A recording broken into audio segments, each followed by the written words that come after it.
Hey guys, welcome back to my channel. I want to say thank you very much for watching, sharing, liking, and subscribing, guys. I really appreciate this, and I want to tell you to continue to do so.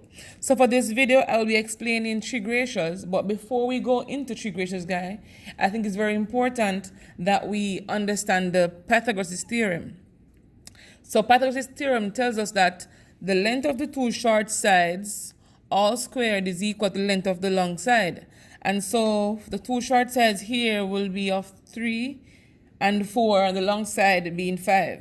That means if I should add the first short side, which is 4, say 4 squared plus 3 squared, I should get 20 the 5 squared answer for my solution.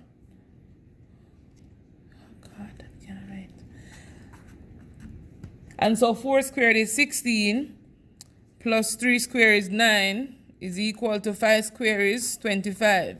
If you should add these two guys, 16 plus 9, you'll get 25, which is equal to 25. All right, guys, so having the understanding of Pythagoras theorem, we can complete any trigonometrical question that requires finding the length of an unknown side or an angle. So for this video, I'll be going into finding the ratios for the missing angle. All right, guys, and so one thing I made note of here is that for the right angle triangle, Pythagoras theorem can only be applied to right angle triangles, and trig ratios also to right angle triangles. All right, guys, so the biggest angle here would be the 90-degree angle, and the 90-degree angle is also opposite to the largest side. And that's the basic concept of the Pythagoras theorem and how they all tie in. So let's get right into it, guys. So for the trigonometrical ratios, guys, we have 3 of them: sine, cosine, and tangent. And for the shortening, we write sine as sin. For cosine, we write cos, and for tangent, we write tan. And so to find these guys, we first identify an angle. So I'm going to bring us back right to the paper where we started from. We first identify an angle, guys. And so for an angle to be established, we then can identify the opposite side, the adjacent side, and the hypotenuse. But one thing, guys, we need to know, once we are dealing with our right angle triangle, the hypotenuse never changes. So this side is called the hypotenuse. All right, guys, so let's go ahead and observe an angle. So let's put an angle at the base here. All right, guys, so observing this angle, we can now determine which side is called the opposite side and which side is called the adjacent side, because we know the hypotenuse never changes depending on where it draws, never changes. When it is opposite to the 90-degree angle, we know that's the hypotenuse.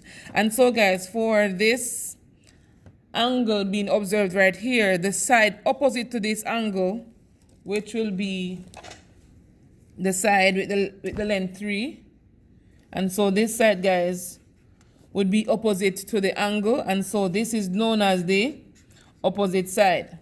And the side adjacent to the angle, meaning the angle is sitting on this length or this side, is known as the adjacent side. All right, guys, so before you can go ahead and identify any side regarding opposite and adjacent, guys, we have to, very important, we have to identify an angle. All right, guys, so I'm going to draw another triangle where you can see that, or maybe I should draw it on the same page. Let me draw it at the top. So let me draw a small triangle here, guys. If I should call, if I should go ahead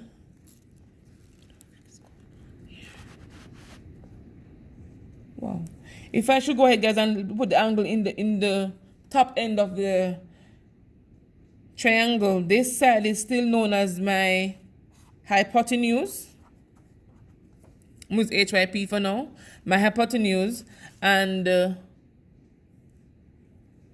the side opposite to the angle is now the base. Compared to this one, guys, it's now the base. And so the side opposite to the angle is the base. And so this side is now the opposite side. And the side adjacent to the angle is now the height of the triangle, which is this section. And that's known as the adjacent side. And so, guys, the sides will change. The opposite and the adjacent will change regarding to where the angle is sitting.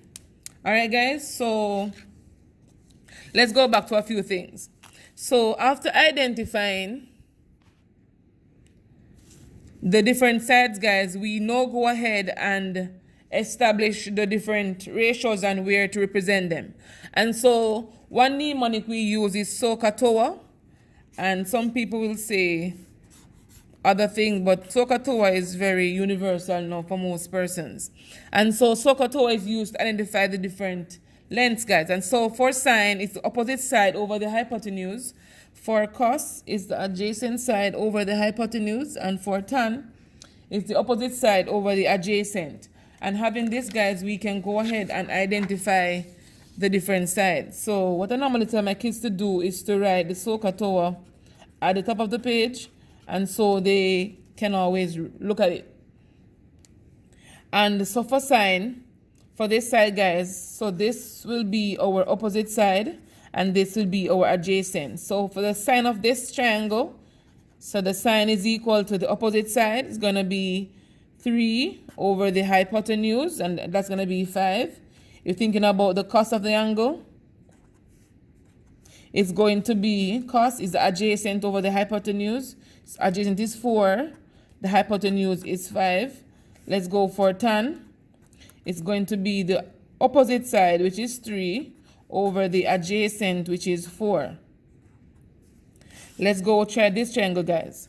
So for this triangle, sine is equal to, let's label it first. So that's the opposite side. And this side will be the adjacent. So sine, opposite over hypotenuse, the opposite side is 6. So it's 6 over the hypotenuse, 10. For cosine of an angle, it's going to be the adjacent side over the hypotenuse. The adjacent here is 8, and the hypotenuse is 10. And for tangent, it's going to be opposite over the adjacent. It's going to be 6 over 8.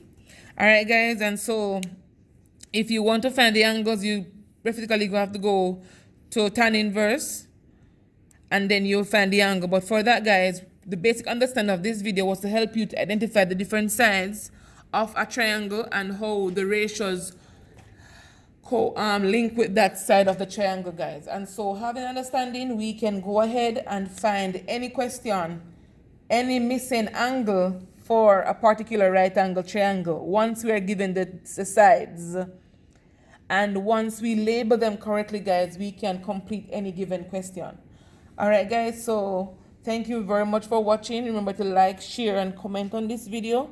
Let me know if you understand what I explained and how else I can best help you.